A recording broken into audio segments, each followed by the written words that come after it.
Hello and welcome back to Mark My Words Football Podcast with Rob. And Scott. And the Bills suck, the Packers suck, we suck, and everything is depressing. So without further ado, let's get into this week.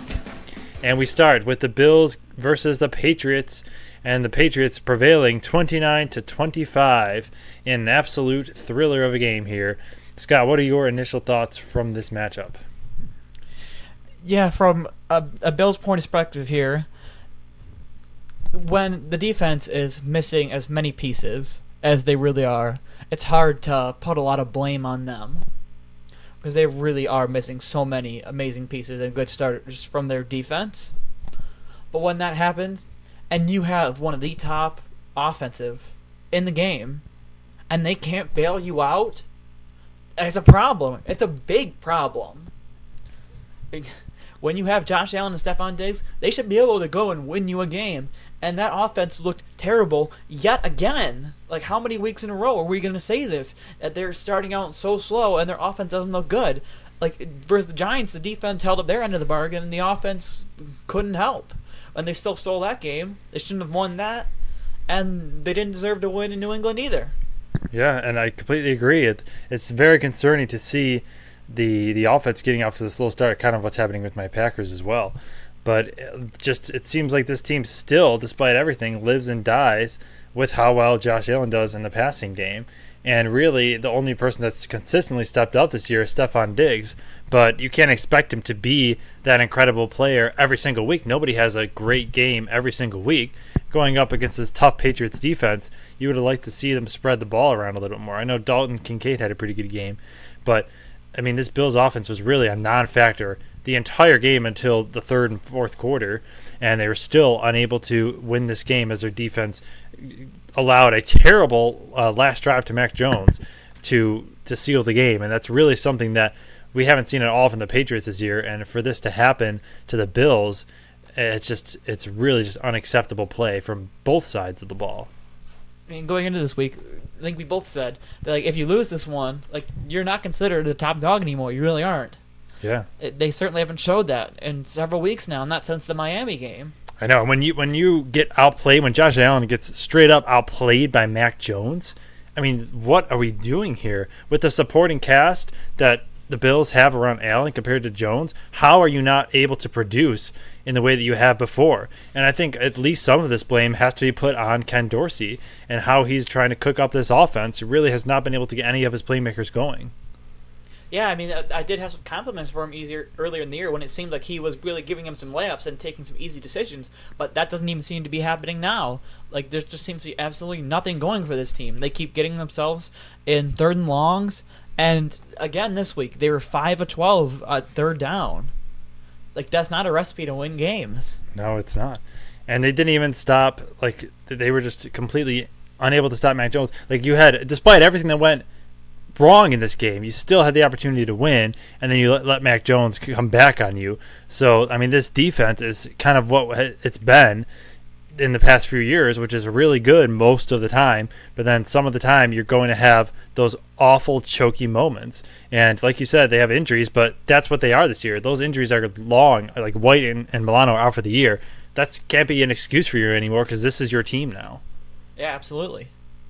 So they really are going to have to find out who are the playmakers that we trust on this team, and we can't coddle them anymore. We have to put them in positions to succeed, both on the offense and on the defense. Like, who are the guys that we trust, and we have to put them out there. Because Gabe Davis, 1 catch, 6 yards, he's supposed to be your number 2 guy. Yeah. At this point, like, it was always going into the year that nothing mattered until January. I mean, if you keep playing like this, you're not even going to see January. Yeah, seriously, they are in danger of dropping out because you look at the Jets, who have been playing better as of late, and who knows, they could come up and catch the Bills. They have a tiebreaker against them, and even Miami is still ahead of Buffalo even after losing. So I don't know. Buffalo has a game against the Buccaneers and then the Bengals, and then the Broncos and then the Jets after that. So we'll see how they're able to do before their schedule gets really hard when they have to face Eagles, Chiefs, Cowboys, Chargers. You got to win these layups games coming up. Yeah, absolutely. When you're at the softest part of your schedule and you can't do what you're supposed to do, that's extremely, extremely concerning. Yes. I would completely agree with that. And I think they really, for me, they're not really, I don't consider them heavyweights anymore. I think they're a team that's searching for their identity this year. And like, what are we going to be? What team are we? Are we the Josh Allen team, or can we be something more than that? Right. And from there, we go on to a team that's plagued with some similar things here, although even worse, in my opinion, the Green Bay Packers. And last week they fell to the lowly Denver Broncos 19-17. And what were your thoughts from this abysmal game? Yeah, like you said, similar thoughts to this one. This is the youngest team in the league, and I think does have a lot of potential, but they have yet to show it. I think in those first couple of weeks you saw some really nice things from Jordan Love and thought, hey, this team could definitely be a contender in the NFC for the playoffs, and very likely get it, and if they can continue that type of offensive production. But after that, they really haven't been able to, and their offense has honestly looked very poor this whole year, and the defense even worse. Yeah, I would agree. And their first half offense has been terrible, just like the Bills. I mean, you look at the last 3 weeks, they've only scored 6 points in the first half in 3 weeks. I mean, that is just absolutely incredible. And if you go even further, the Saints, 6 points in their last 4 games, they've only scored 6 points in the first half. I mean, that's just unacceptable. And had 63 scored on them in that time frame too. Yeah, so outscored 63-6. That's just, you can't. That's not a recipe for success. You can't expect your young quarterback to be able to bring you back from the dead in the second half. Like, you need to do better. And for me, this is a coaching thing. Like, you get all week to prepare. You lose to the Raiders. You have a terrible week. So you've had now 3 weeks of the same thing. The Saints, you were terrible in the first half. Jordan Love was able to bail you out of that game. The Lions, terrible in the first half. The Raiders, terrible in the first half. You have the bye week, and you come out against the Broncos and do the exact same thing. I put this so much on everybody, but especially Matt LaFleur and his coaching staff. Yeah, you took the words right out of my mouth there. I was about to bring up that same exact point. When you have the youngest roster in the league, you have got to give those guys some confidence and give them some layups to start a game. Yep. You cannot continue to let them have that type of failure early in the games. Mm-hmm. You need to give them some early success. Give them just something to go off of.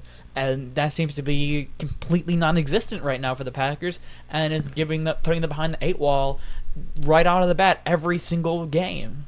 Yeah, I mean, when A.J. Dillon is your leading receiver with 34 yards, I mean, like, what are we doing here, guys? And, like, look, I'm not putting all of this on the coaching staff. Jordan Love has been bad, especially downfield. Like 20-plus yard throws, he's been completely awful, missing tons of his receivers wide open throws. But these play calls are absolutely terrible. When you have Aaron Jones, I don't know if he was fully healthy for this game, but if he's healthy enough to get 8 carries, he's healthy enough to get 20. And there's no reason why you shouldn't be putting the ball in his hands on most plays. Like, good coaches find a way to get their best players the ball. And I think Jones and Watson are their 2 most explosive players, and both of them have been non-factors in these last few games. Right. Yeah, like there's just so many things that need to change and be better for the Packers here. I think you could be close to finding out that Jordan Love is the guy, but we'll see as the season continues. Like I said, they may be the youngest team in the league, but still need to see a lot more from them in a lot of different ways. Yeah, and look, the schedule is very favorable. But at this point, there's no game as a guaranteed win. A game against the Vikings, which I thought was very winnable, is now looking like a very tough matchup. A game against the Rams, which was very winnable at the beginning of the year, I thought, is looking like a very tough matchup. So this Packers team is still completely unproven to all of us, and we're going to really need to see some growth here if we want to be able to make a decision on our franchise quarterback. Absolutely. All right, and from there, if it couldn't get any clownier in terms of these 2 teams, it somehow will as we move on to the Clown of the Week.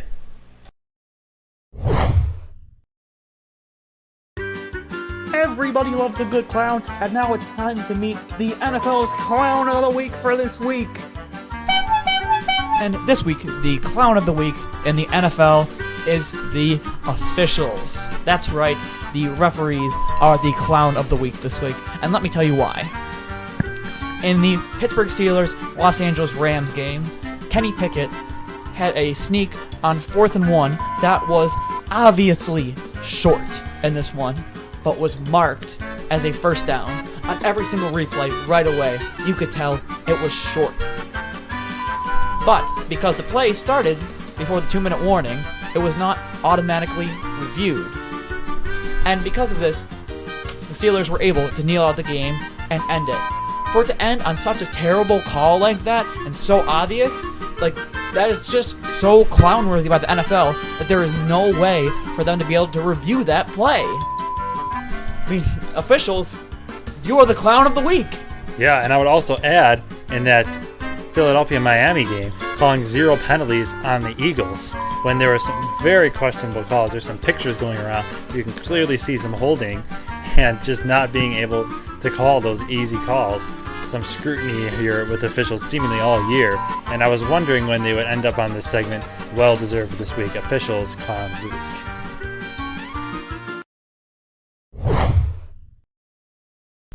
And now we go on to a new segment that we like to call Imposter in the Room. And Scott, why don't you explain for the fans what this segment is all about? So in this segment, we are going to review some teams that may be imposters and may be contenders. What will we decide? Guess we'll find out. So let's start things off. The San Francisco 49ers were off to a blazing start this season, looking unstoppable, before things came to a grinding halt the last 2 weeks with losses to Cleveland and Minnesota, where they were huge favorites on the road both times. It was their 2 lowest outputs in terms of both yardage and points, and their most yards allowed versus the Vikings, and that may leave you to wonder, are they the imposter in the room? And I would say pretty confidently that they are not the imposters in the room. Because first off, every quarterback has a bad game, and for Brock Purdy, the circumstances in which he had his bad game against the Browns weren't all that unforgivable. You have two of the best playmakers in the league go out in the same game. You're playing the Browns, who have arguably the best defense in the league, in their stadium, in the rain, and even still, he was able to get them in a position to win that game. The defense played very well in that game. So that wasn't a terrible loss in my opinion. This loss to the Vikings, while jarring, because now they lose 2 in a row, still wasn't even that bad of a loss.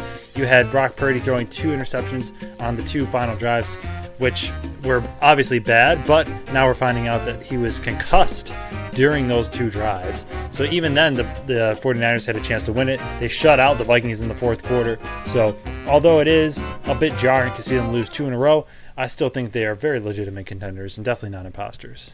Yeah, I would tend to agree with everything you had said there. I mean, the offensive output, especially versus the Browns, was concerning, but again, they are the number 1 rated defense so far this year. And when I look at San Francisco, they're still the number 2 DVOA and number 6 ranked DVOA defense. So I don't think there's a lot of concern for them, but you may have to wonder a little bit after these games, but I wouldn't. And after that, we'll have another team for you. The Miami Dolphins boast the number 1 offense in the league so far, but with much of that production coming from lesser opponents. When the Dolphins played a big dog each time they lost, and by a large margin. When your offense puts up 20 and 17 versus other good offenses, you have to wonder, are they the imposter in the room? And for me, it's very difficult to judge at this point in the season, but I would say, yes, they are the imposter. And it's imposter with a caveat. 1, I think they're a good team. 2, I do not think they're a legitimate Super Bowl contender. And here's why. Because their defense is terrible.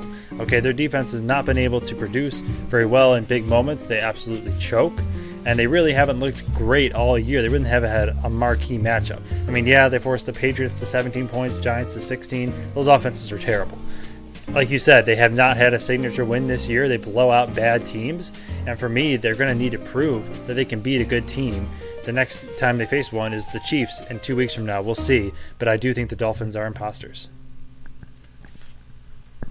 I'm teetering right on the fence with Miami, mostly because of their loss to the Eagles. Their offense has been so incredibly good, but then their defense, like you said, has been very subject there. In 24 ranked DVOA defense, they let the Chargers score on them a lot, who have had issues scoring. They were close with New England as well. And they obviously did blow out teams like the Giants and the Broncos and the Panthers, who were bad. But like we said, when you face a real defense like Philadelphia or Buffalo and you can only come up with 20 or 17, it's concerning. Yeah. When your offense is your best thing and your defense is subject, that's when you need it the most. And both times so far in big games, it's failed them. So you will have to think about this one quite a bit if Miami is the imposter in the room. Yeah, and another thing, Tua off his rocker hasn't really looked good this year. Anytime you get pressure on him, he's kind of struggled to make those off-script throws. So kind of the same thing as what we saw last year from him. So I think we're both kind of on the same page here, that while they may not be complete imposters, they definitely are showing very suspect signs of it. And from there, we will go on to the game picks for Week 8. So we begin with the Thursday night matchup between the Tampa Bay Buccaneers and the Buffalo Bills. So Tampa Bay coming off a very close loss to the Falcons. Bills obviously losing that to the Patriots. Who do you have taking this matchup? I do have Buffalo winning in this one. And I do as well. I'll take Josh Allen over Baker Mayfield. Should be a fun game. Yeah, I don't know how. I feel like I can't even just come in here and just keep saying must win, get right game, all that jargon. This is a must win for the Bills. It absolutely is. And honestly, it's interesting they're still getting as much love as they are, being favored by 8.5 on their home field. That's absurd to me. After what we've seen these last 3 weeks, that's absurd. Yeah. And, obviously not a statistical must win, but it just feels like a must win at this point. With how you've been playing since that Dolphins game, is it still jet lag at this point, or is this real? And if they lose to the Buccaneers, my goodness, I don't know what the storyline will be. But yeah, I don't think that will happen. The Buccaneers are a flawed team. As much as I love Baker, they got a ways to go, so I will pick the Bills here. Then you have the Los Angeles Rams taking on the Dallas Cowboys, who are coming off a bye. The Rams got downed by the Steelers, my Steelers, last week. Who wins this matchup? I have the Rams winning in this one. And I have the Dallas Cowboys. Of course you would have the Rams here. Honestly, I do like this matchup for the Rams. I do think the Rams have a better offense and the Cowboys have a better defense, but I believe the Rams can prevail in this one. I think this is a good matchup and one that I do think the Rams could come out on top in. Yeah, I would definitely push back on the Rams having a better offense here, because I really don't like Dak Prescott, Matt Stafford comparable. I'd probably take Dak just because Matt Stafford is very prone to turnovers, and I think Dak is. I know we kind of lumped on him for turnovers last year with the interceptions, but generally he's been pretty good with that. With the running game, the Rams have had some injuries with the running backs, so I'll take Pollard any day over whoever they're rolling out there. Dallas home field off a bye. I think they could win it unless they pull up one of their signature just collapse games. But, that could happen at any time. I'm not going to try and predict when those will happen, so I will take Dallas. And then you have the Minnesota Vikings taking on the lowly Packers. And the Vikings showing some surge here as they are 3-4 coming off a nice win against the Niners. Do you think they can keep up their nice streak with the win against the Packers? Maybe a little crazy, but I will be picking the Packers in this one. Wow. I'm going to have to disagree. I'll take Minnesota. Yeah, I think the Justin Jefferson-less Packers, I think divisional game, I think the Packers maybe have seen enough to try and get right and fix some of their flaws. And Minnesota is definitely far from a perfect team, and I don't think that these teams are really far apart. Well, I hope you're right here, but I do think Kirk Cousins has been playing very well this year, just having a really nice stat line with 16 touchdowns, 5 interceptions. And Jordan Addison looking like a very good receiver here, so I think that will give the Packers trouble. I hope you're right. The Packers will win, but I just can't pick them with how bad they've looked so far. And then we got the Atlanta Falcons taking on the Tennessee Titans here. So two teams that, I like the Titans, you like the Falcons. Who are you going to pick in this game? I have the Falcons winning in this one. And I have the Titans taking this game. Yeah, I feel like this is the Arthur Smith revenge game here, going back to town. Yeah. Well, he won't have it, though, because Braves and those Titans, they always play hard, and they're gonna get right here. Coming back from London, that was kind of a fluky game. They're gonna have a nice win here. I do really like how Atlanta has been able to utilize some of their top targets in Pitts and London the last few weeks. As there are a lot of complaints about how they're being used for a few weeks. Although Atlanta has been very good at shooting themselves in the foot, and it was kind of amazing that they won that game in Tampa, or at least didn't win it by a lot more, as they were within the 12-yard line 3 times and got 0 points from it. Exactly. Like you do that against the Titans, you're not going to come away with the victory, and you just wonder when Desmond Ridder is going to, have that game-changing turnover or mistake. And I think the Titans are a team that can take advantage of that. Yeah, maybe not. We'll see. We'll see. Then you got the New Orleans Saints taking on the Indianapolis Colts. Colts putting up 38 points on the Browns' vaunted defense. Who do you think will take this game? I had the Saints winning in this one. And I do as well. Yeah, I think the Saints deserve a little bit of a comeback game coming off their loss. And I think this really is a pretty good matchup. And maybe one that's a little bit better than we would have thought coming into this year. Yeah, and the Saints definitely not. I think they're accurately represented with their record, but they really were close to beating Jacksonville in that game. I mean, you had a terrible drop by the tight end. I forgot his name in that in the end zone. You had Derek Carr just yelling at his teammates the entire game, and in the press conference afterwards apologizing for it. But I don't know what's going on with him. But this Saints team is far from being a bottom feeder. And yeah, I do like the Colts and Gardner Minshew, but I think the Saints have that defense, and Derek Carr should be able to have a better bounce back week this week. Kamara's been just everything for them since coming back. Yeah, so many receptions. 150 all-purpose yards last week. Yeah, an incredible threat he is. I mean, coming out off a down year, we wonder how he'd be able to respond, and he's looking very dynamic, just as dynamic as ever. Then you have the New England Patriots taking on the Miami Dolphins. So Patriots coming off a nice win. Dolphins losing to the Eagles here. Who do you think takes this divisional game? I have Miami winning in this one. And as do I. I just think the Dolphins have really had success against Belichick and the Patriots, especially with Tua there. So I will take Dolphins. Yeah, although it was quite a close one in terms of score on the Sunday night game earlier this year, the Dolphins really did outplay them, and that score should have been more than it was. Agreed. And then from there you have the two New York teams playing, Jets and Giants. So Jets coming off a bye, Giants coming off a win. Who takes the victory? I have the Jets winning in this one. And for me, I will have the Giants. Although I do think the Jets are the better team. I think the Giants have kind of been playing a little bit better than they should be. And so I think they have more momentum going into this game. Yeah, really interesting that the Giants offense having some life with Tyrod Taylor in there in place of Daniel Jones. Yeah, sometimes you just need that change. And just like I predicted, I assume that Waller would be getting some really nice production with Tyrod Taylor, as he loves the tight ends. Yep, you were right on that one for sure. Yeah, Darren Waller obviously got a great playmaker in him. Barkley has been turning it up. So I do like the Giants' momentum here. Jets, they really need to start winning these games if they want to have a shot at the playoffs. So it should be a fun little game here in New York. Then you have the Jaguars taking on the Pittsburgh Steelers. Both teams coming off pretty good victories. Who do you have taking this one? I have Jacksonville winning this one. And I will have the Pittsburgh Steelers. Oh, of course you do. So Steelers, and I'm going to be the one to say this because I'll deliver it with more fairness. Steelers have been outgained in every game they played so far. So 6 games, they have been outgained in all 6. They've won 4 of them, and this is what I call the mark of a Mike Tomlin-led team. Doesn't matter what you got out on the offense. Doesn't matter the talent you got. Every game they play, they're gonna have the better coach. They're gonna have the better defensive scheme, and they're gonna have what nobody else has. T.J. Watt. T.J. Watt single-handedly has won them 2 games this year, and he could do it again. I expect him to wreak havoc on this Jaguars offense, which still doesn't look that impressive. I think has really been on the up and coming, though, scoring 37 and 31 the last 2 weeks. But unable to get Calvin Ridley involved. Yeah, that could be a little bit concerning, not getting Ridley involved, but I think they have been able to get some other pieces going, which is nice for them. I think they do have a few good pieces on that offense. Yeah, well, you definitely could be right.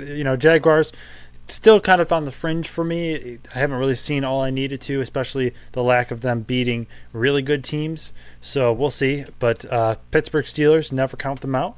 And last week, you may recall me switching my pick live on air to the Steelers. That ended up working out as they beat the Rams.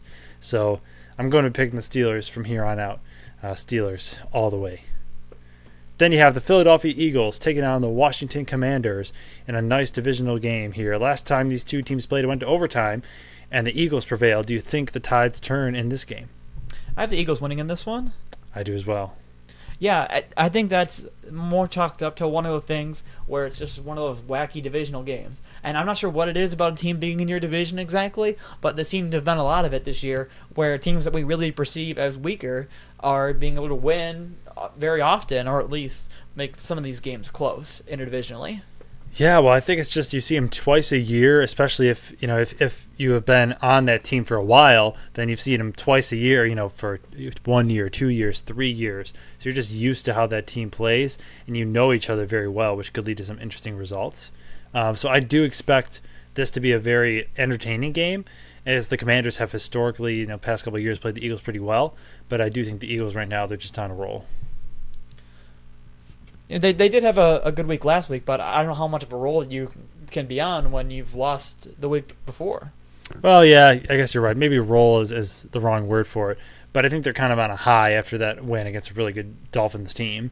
And the way that they were able to completely execute their game plan perfectly, I think really gave them the confidence they need to go into this next portion of the season. Now that statement I agree with. Yeah, yeah.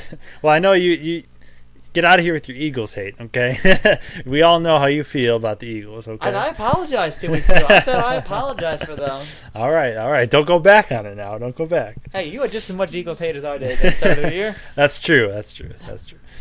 Still think the Cowboys are going to win that division, all right?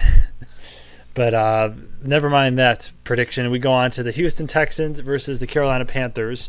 And Texans coming off a bye, facing the Panthers, who are also coming off a bye. Who do you have winning this game? I have the Texans winning in this one. And I do as well. C.J. Stroud looking like a pretty good quarterback. Yeah, Houston actually being interesting and fun to watch this year, which was super surprising for most people. Yeah. Meanwhile, Carolina and Bryce Young looking quite poorly. Right. It really doesn't look too well for him there. I don't know what they're going to have to do. Probably they're just in a complete rebuild at this point.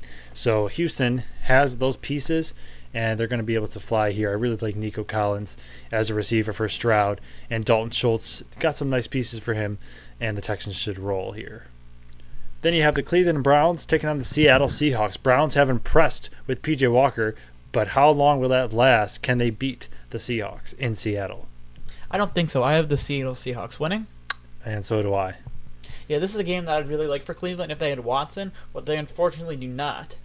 And for me, Seattle's been a team that's just kind of annoying me so far because I feel like I don't have a great grip on them either way, like how good they actually are. Because I feel like they should have a better offense than they really do. I mean, they definitely do have some depth on the defense that's obviously talked about quite a lot and is decently ranked, but I feel like I always want to see more from that offense, and I'm left wondering if they're a team that's really capable of making some noise in the NFC.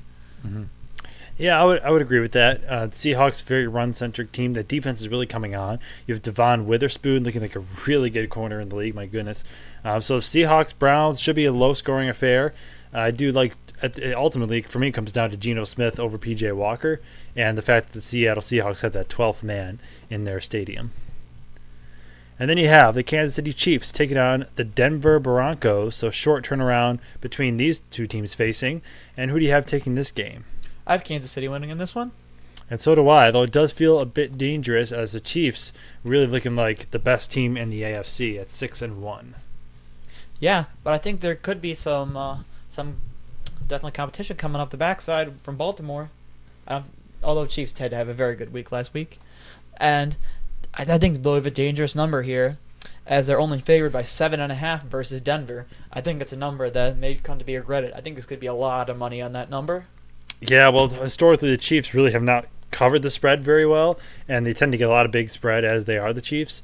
So, definitely this is kind of a game that you might want to bet the Broncos, but I do think the Chiefs will prevail in this game. And then you have the Baltimore Ravens taking on the Arizona Cardinals. So Ravens could not be flying higher here after demolishing the Lions, my last week's underdog lock, and they are facing the lowly Cardinals. So who do you have taking this game? I have the Ravens winning in this one. What a good pick by me for diving in the rough. Yeah, very good. And I will definitely be looking at the Ravens a little bit more closely now. But I do have the Arizona Cardinals taking this game for no other reason than it just feels right. And sometimes that's all you need. Yes. Like I said, the top dog tumble. Whenever a team prevails, whenever a team is, everyone's like, man, look at this team. Look how good they are. They lose. You had the Bills beating the Dolphins. They lost. You had the 49ers climbing high. They lose against the Browns. You had the Dolphins before they faced the Bills. They lose to the Bills. So I think it's the Ravens' turn to tumble in this week. We shall see. And then you have the Cincinnati Bengals taking on the San Francisco 49ers. So this is a very interesting matchup because Brock Purdy is not been cleared to play this game because he has a concussion. So Bengals coming off a bye. Brock Purdy may be questionable. Who do you have taking this game? I have the 49ers taking this one. I do as well. I honestly still believe that the Bengals have been getting too much love after those last couple of wins. I mean, they're still one of the lowest ranked offenses and defenses in this league. I just really can't see that the Bengals getting back on track too much with the start they've had. Yeah, I mean, I think it will happen at some point just because Joe Burrow is too good. They have too good of a receiving core. Joe Mixon's obviously a great playmaker. But yes, they have looked very, very mediocre to start this year. Hopefully coming off a bye week, they can get things going again. But yeah, for me, taking the 49ers, and they should be very angry. And like I said, they should just slash this Bengals team. Absolutely. And then you have the Chicago Bears taking on the LA Chargers. So Bears coming off a nice victory against the Raiders with the backup quarterback, and the Chargers obviously losing to the Chiefs. Who do you have taking this game? Are the Chargers winning in this one? As do I. I mean, the Bears really only getting a nice win in the backup quarterback bowl there. yeah, obviously that's a nice name. I like that. And then so they should have another. I think they should have another good offensive performance at least against this Chargers defense, who's been really bad. And I never feel quite comfortable picking the Chargers, but I do think they are the better team. And I think in this game, this is really a must-win, at least for Brandon Staley, and the hopes of this Chargers team to make the postseason. Yeah, I think it's going to be better off for the Chargers, though, if they lose this one and get Staley out of there. That's true. Yeah, and I think really last offseason, rather, hiring Kellen Moore, to me that was just you're hiring Kellen Moore as your head coach. Oh, yeah, absolutely. That's kind of what it felt like to me. So, yeah, I think that would also be in their best interest. So really there is no losing this game for the Chargers. If you win, you win. And if you lose, you end up ultimately winning. So then you have the Las Vegas Raiders and the Detroit Lions on Monday night. Lions coming off a bad loss to the Ravens. Obviously, Raiders losing to the Bears. Who takes this game? I think Detroit will win this one. And I do as well. But my first initial thought of this game is, why is this on Monday night again? I don't know what's significant about the Raiders and Lions matchup, but I think this should be quite an unexciting game as the Lions are the far superior team. Thankfully, the last game we'll have to see the Raiders on prime time this year. Yes, is that a fact? Yes, it is. Thank goodness, because they're just so boring to watch. It's unbelievable. Right. Especially with a playmaker like Adams and Jacobs, like the fact that you aren't able to really be interesting at all to me says something about that offensive coaching with Josh McDaniels. Just get out of here with McDaniels. Just yeah. Everything about him. He is terrible. He has always been a bad head coach, and every team that he's tried, he's just been a failure. He needs to go. Right. So yeah, Lions should roll in that game.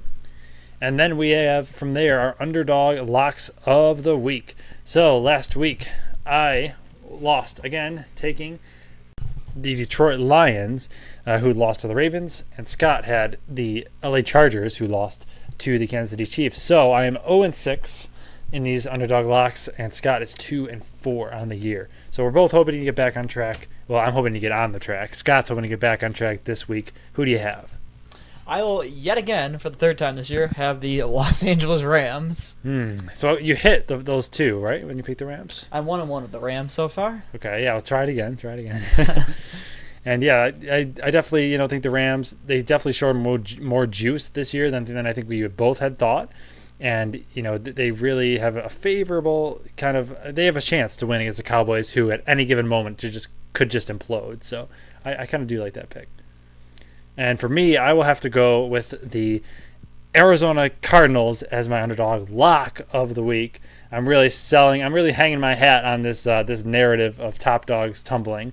So if it doesn't work out, whatever. It is what it is. I'm 0-6. So Robert really just grasping at straws here. He'll just try any method to try and get a win here. We'll bring in other people. We'll just think of any strategy that could possibly work. Yes. Hey, this might not be a bad one. I don't hate that strategy. I know. It seems like it's happened this year. So we'll have to see this week. Yes, they're due. That's the strategy. They're due for a bad loss. Yes. And after that, it's going to be time to transition into Rob's fantasy starts and sits of the week. So Why don't you tell the folks how we did last week? Yes. So last week was not the best of weeks, but it wasn't the worst. So in our starts, I had Brian Robinson Jr., who ended up finishing as the 24th ranked running back with 8 carries, 23 yards, and 1 touchdown. So the main frustration for me was, why are you not running the football? They decided to throw it 42 times with Sam Howell, despite the low score. It wasn't like you were down by a ton, and so you had to throw it. Why are you only giving Robinson 8 carries a game? Whatever, that's beside the point. That was kind of a bad start. Then you had Brandon Ayuk, who finished as the 35th wide receiver, so obviously a bad start there. 5 catches, 57 yards. You had Aaron Jones, who I said sit, and that ended up being right on the money, as Jones was the 31st ranked running back, having only 35 yards on the ground. Then I also said to sit Zach Moss, which ended up being a nice pick as well, as he was the 29th ranked running back, although he did have 18 carries, not a lot of yards, with only 57, and did not score a touchdown. So, in this week, week 8, my starts and sits, and I really do like them. My starts are Nico Collins of the Houston Texans facing the Carolina Panthers. So Nico Collins emerging as one of the more premier receivers in the league. So far, he is 12th in fantasy points this year, and he's going up against a Panthers defense who has been pretty good, but the Texans have been very good on offense. They're coming off a bye, and I really do like Nico Collins in this matchup. I would also start Sam Howell of the Washington Commanders. That's right, I think he'll finish in the top 10 quarterbacks this week, as last time he faced the Eagles, he had his best game, arguably his best game, with 290 yards passing and a touchdown. I think he'll be even better, as the Commanders are at home this time. And Sam Howell throws the ball among the most in the NFL. The Commanders throw it 4th most, averaging 36 pass attempts. So Sam Howell, I think he's a really talented quarterback, and I think he's going to be able to shred this weak Eagles secondary. And this also sparks me to make a little prediction here. So, earlier in this season, our old friend Scott decided to just pick Sam Howell, this poor guy, out of the hat and just completely stomp all over this guy. Said he would be benched during the year. I mean, absolute disrespect. So, I will come to his defense, and I will mark my words. Mark my words, Sam Howell, by the end of this year, will be considered a quarterback that the Commanders will want to build around, at least for next year. He will start all of the games, and he will be considered a solid quarterback. Just pointing out, Sam Howell has been sacked the most times of any quarterback this year by 40, and has the most sacked yards lost at 267. He seems to be able to take a lot of sacks, I think more than any other. Yes, well, look, I take that as a sign of toughness. We got to clean up the raw decision-making. But we got raw talent, we got a fighting spirit, and we Sam got a Howell. coach that's going to drive us into a ditch. Yes, but that's not Sam Howell's fault. So, Sam Howell, go out and prove them all wrong, boy. Now, in the sits of the week, I have a guy that I've had on this segment 3 times so far. I will sit Brian Robinson Jr. So, he has had 63 yards in the last 3 weeks combined, averaging 21 yards a game in his last 3 games. So, which is obviously terrible. He's also facing the Eagles defense, who is first against running backs. They held Mostert to a season-low 45 yards. This Eagles defense is just absolutely unrunnable. So sit Brian Robinson Jr. I would also sit Tony Pollard. He only broke 100 yards once so far this season, only has 2 rushing touchdowns. Yes, he usually is a big receiving threat, but I do think that the Rams will do a nice job of taking that away. So sit Tony Pollard this week. And from there, we will go on to Scott's parlay of the week. So, Scott, you are 15-6 on the year, but you went 0-3 last week. What caused that to happen, and what's your parlay for this week? Yeah, unfortunately, you broke our 2-week winning streak with the parlays, and for the first time this year, missed on more than one of my games, actually missing all 3, with the Commanders, Lions, and Packers all taking losses. So for this week, I'm taking some games. I didn't really love any underdogs in this week, so I found some games that I liked at a little bit lower of a numbers. So this week, I have Jacksonville Jaguars, the Atlanta Falcons, and the San Francisco 49ers. So the Jaguars and Falcons both favored by 2.5, and the 49ers by 3.5, I think are all small enough margins you can get on the money line that can give you a nice payout for a safe enough pick. So for this week, pick Jaguars, Falcons, and 49ers on the money line. All right, so we differ in 2 of those games. We'll see who ends up being right. And Scott still having a very good year with his parlays and his picks. He has 6 on me. Hopefully I can gain some on him this week.